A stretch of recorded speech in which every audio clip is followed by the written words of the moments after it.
یہ بندہ تھا کہ چونکہ نبی نے مہر نہیں دیا تھا، مہر کے بدلے میں یہ جگہ ملی، مہر کے بدلے میں یہ جگہ ملی، قسم خدا کی طرح کہ اس نے کہا میں نے یہی کہا تھا، پھر کیا میرے بھائی نے پھر آیت پڑھ دی، کہا کون سی آیت پڑھی، کہ میرے بھائی نے کہا قرآن مجید میں اللہ کہتا ہے بسم اللہ الرحمن الرحیم آتینا اجورہن، اے رسول تم مہر پہلے دیتے ہو نکاح بعد میں کرتے ہو۔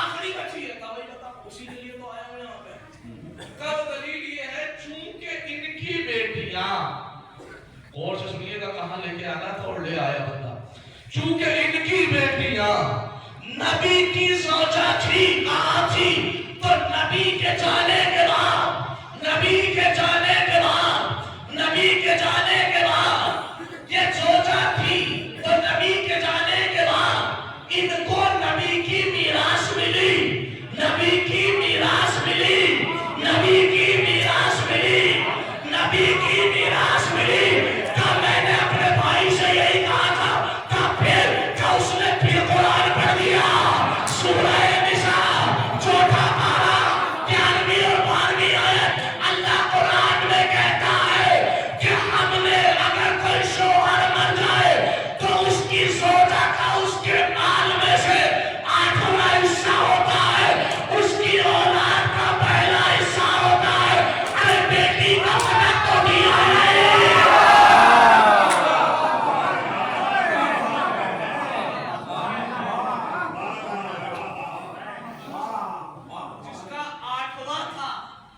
اس کو دے دیا، جس کا پہلا تھا۔ اب ایک جملہ میں بڑے غور سے ممبر سے ہم ادا کر کے جا رہا ہوں کہ صاحب جو بھی نبی چھوڑتے ہیں وہ قوم کا صدقہ ہوتا ہے، وہ قوم کا ترکہ ہوتا ہے، وہ نبی کی میراث نہیں ہوتی۔ مسلمانوں کے رہبر نے کہا تھا، نبی نے کہا نوارث بنتے ہیں، نوارث بناتے ہیں، جو بھی چھوڑیں گے وہ نبی کا نہیں ہے بلکہ صدقہ ہے، قوم کا حق ہے۔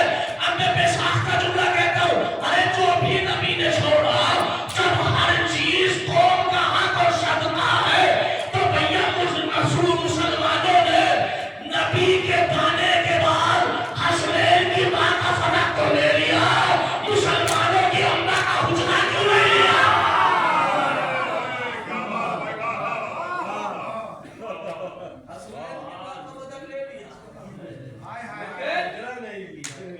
مسلمانوں کی اماں کا حجرہ چھوڑ دیا تو یہ دوہری کیوں بجائے گی؟ یہ دلیل قائم کیجیے اذان گرامی، فتح کے لیے اپنے آپ کو اتنا مضبوط کر لیجیے، اتنی آہنی دیوار بن جائیے کہ کوئی ٹکرائے تو ٹوٹ کے گر جائے۔ یہ فتح کا معاملہ ہے، فتح پہ ایک سے ایک مناظرے ہیں، اس لیے کہ دامن وقت میں میرے پاس گنجائش نہیں کہ میں آپ کو بہت زیادہ سناؤں، بس ہلکی سی ایک جھلک دکھلا کے جا رہا ہوں ایک مناظرے کی۔ جب تک زندہ رہیے گا یہ جملہ یاد رہے گا، مناظرہ اتنے بڑے بڑے مناظرے ہوئے فتح میں، لیکن ایک مناظرہ ایسا ہے کہ جس کی تیاریاں 6 مہینے تک چلی ہیں، 6 مہینے تک۔ علماء دیوبند نے اپنے آپ کو یہ کہہ کے اپنے حجرے اور اپنی لائبریری میں بند کر لیا تھا کہ اب تک ہی نکلیں گے جب فتح کو غلط ثابت کر سکیں۔ 6 مہینے تک تیاریاں ہوئی ہیں اور مناظرہ 5 منٹ میں ختم ہو گیا۔ اب سمجھئے کہ کس عالم کا ہوگا جب 6 مہینے بعد وہ تاریخ آئی نا، تو صاحب 3000 علماء 6 مہینے کی تیاری کے بعد 3 ٹرک بھر کے کتابیں آئی تھی۔ ادھر 3000 علماء اور ادھر اکیلا محمد اسماعیل دیوبندی، ادھر اکیلا محمد اسماعیل دیوبندی تھا۔ 3000 علماء، 3000 علماء۔ انہوں نے سوال کیا کہ بتاؤ کہ تم رسول کو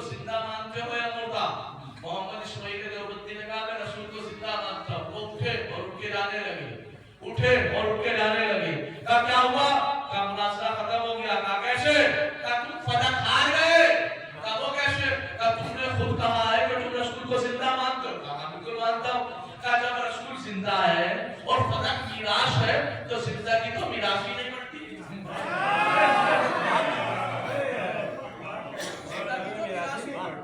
تو لہٰذا تم ہار گئے، ہم جیت گئے، جانے لگے. محمد اسماعیل دیوبندی جیسی مشکل میں تھے نا تو فوراً نجف کا رخ کیا. نجف والے آئے میرے مشکل کشا، آج شہزادی کے حق کی بات ادا کر دیجیے. اور یہ اپنا مجربہ عمل بتا رہا ہوں میں، آپ تجربہ کیا ہوں. اگر کبھی بھی مشکل میں پھنسو نا تو فوراً نجف کا رخ کر لینا. نجف والے مولا مدد کر دی. یہ طریقہ میں نے سلیقہ سرزمین لکھنؤ سے سیکھا ہے. ہاں لکھنؤ میں ایک تانگا چلانے والا ایک بہت بڑا شاعر تھا. وہ چلتے پھرتے ایسے شعر کہہ دیا کرتا تھا. ایک وقت ایسا آیا کہ اسے لوگوں نے گھیر دیا اور گھیر کے کہنے لگے اگر تم نے ابھی مصرع نہ لگایا نا تو تمہیں آج کے بعد اسٹیج پہ نہیں آنے دیں گے. پروپیگنڈے کے ساتھ مصرع دیا گیا. کون سا؟ کب میدان جنگ میں کبھی حیدر نہیں رکے. میدان جنگ میں بس اتنا کہنا تھا. وہ کہتا ہے میں نے نجف تو رک کیا ہے. نجف والے علی اگر آج مدد لگی تو میری عزت کی بات ہے، مولا مدد کر دیجیے، میری عزت چلی جائے گی. ادھر سے ساتھی ایک کوشل نے فوراً اس کے ذہن میں ان میں کوشل ڈالا. کہا ٹھیک ہے مصرع لکھو. کہا اتنی جلدی؟ کہا تمہیں نہیں پتا کہ میں اس کو چاہنے والا ہوں جو ایک پیر رکاب میں رکھنے کے بعد دوسرا پیر رکھنے سے پہلے پورا قرآن سنا دے. کہا ٹھیک ہے مصرع لکھو. کہا کیا؟ کہا تم یہی تو کہہ رہے تھے میدان جنگ میں کبھی حیدر نہیں رکے. کہا لکھو مصرع بادے جہاد مالے غنیمت کے واسطے میدان جنگ میں کبھی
کالج جاتے ہو، اسکول میں جاتے ہو، چائے کی دکان پر بیٹھتے ہو، اب یار کا مجمع ہوتا ہے، کچھ کرو نہ کرو ہم کے ذہنات میں گفتگو ضرور کیا.